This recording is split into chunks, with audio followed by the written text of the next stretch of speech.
writers. Welcome to day 2 of taking all we know about personal opinion essay writing and flipping it into persuasive essay writing. Now, first of all, I want to congratulate you on such a great day yesterday of getting our claims ready. You guys did a really great job at being creative and making sure that you developed a claim that was purposeful for you and a claim that you felt strongly about. We spent a lot of time yesterday talking about how to take an idea from something personal and make it persuasive and something that other people can connect to. And you guys took that and ran with it. And a lot of you have more than just a claim now. You have reasons, and you're even starting to get into that area of adding evidence.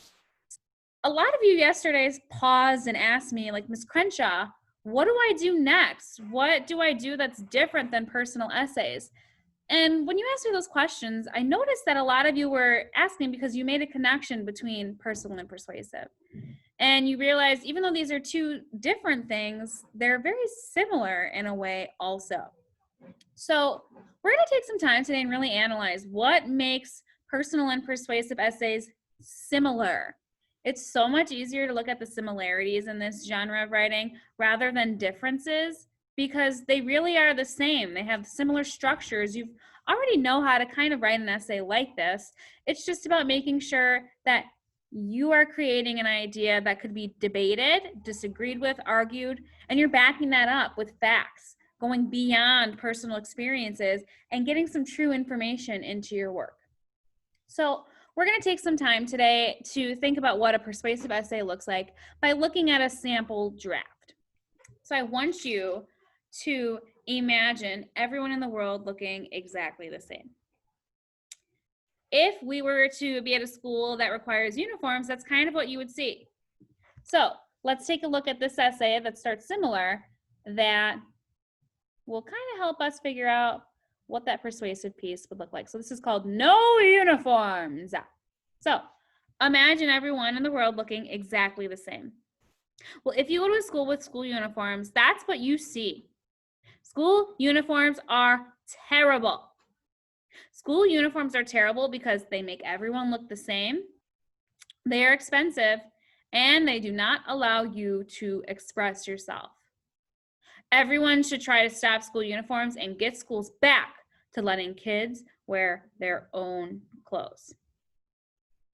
The first reason why everyone should think school uniforms are terrible is because they make you look the same as everyone else. You will look the same as everyone else on picture day. You will look the same as everyone else on field trips. You will even look the same as everyone else on your birthday. You will never look special. Also, if everyone looks the same, people can get mixed up. For example, my friend Cassie told me last week she was calling down the hallway to our friend Emily. Emily, Emily, she kept calling, but the person didn't turn around. Then she did, and it turns out it wasn't even Emily. This shows that wearing uniforms can make everyone look the same, and that is a reason why they are bad. So this is that example of that persuasive style. I'm noticing some things already that are very, very similar to the personal essays that we have already been reading. Right off the bat, from the beginning, I'm looking at this first paragraph, this first chunk right here, and I'm noticing that it has an introduction very similar to the personal essay. I like that they hooked me by saying, imagine everyone in the world looking the same. I'm like, wow, what would that actually look like? I'm interested in figuring out where they're going to go with this idea, right? Not only that, but they also made sure that they put in that little strong opinion there to say school uniforms are terrible. Like, there is no holding back here. They're telling it like it is. Then it gets into their claim. And that's definitely a bold opinion that I think someone could disagree with, right? Some people might say, I don't agree with that. I think school uniforms could be good. So I like that it's a debatable topic. Then they list their 3 reasons. They make everyone look the same, they're expensive, and you cannot express yourself wearing this. So that body paragraph was made of several parts very similar to the personal essay. and I'm noticing that similarity. I want you to take some time today to look at this body paragraph.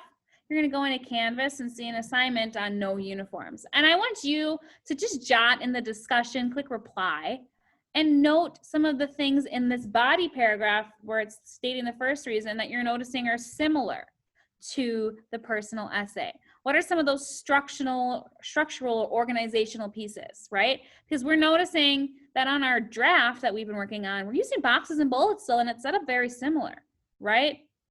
But I'm going in and I'm seeing some things that are a little bit more factual, a little bit more proof, right? You look the same as everyone else. You look at the same as people on your birthday. So that's what I really want you to think about today. I want you to pause and think about what are the similarities. Then I'm going to ask you to go back to your own essays and start getting some evidence in for your reasons to support your claim. So if we think about the opinion writing process, you have already thought about a topic to explore. We've already got our claim. Yesterday, we did some planning on how our writing might go. A lot of us already have 3 reasons that we're ready to elaborate on and add evidence. So now let's gather and organize that evidence. That's that next step. That's where a lot of you were pausing yesterday and asking, well, what do I do next? Based on that no uniforms article that you'll take a little bit more time reading after this, you might gather some ideas on how you can include evidence in your writing by exploring some of the very similar ideas that we learned about when we were writing our opinion writing. So we are just at number 3 here. We are just gathering and organizing right now. We're not totally ready to get that draft finalized. So I want you to experiment today with evidence and find ways to put it into your essay. It doesn't have to be perfect, but by getting it on the page, it's going to get that free writing part of your brain thinking and help you make some connections to ideas. Happy writing.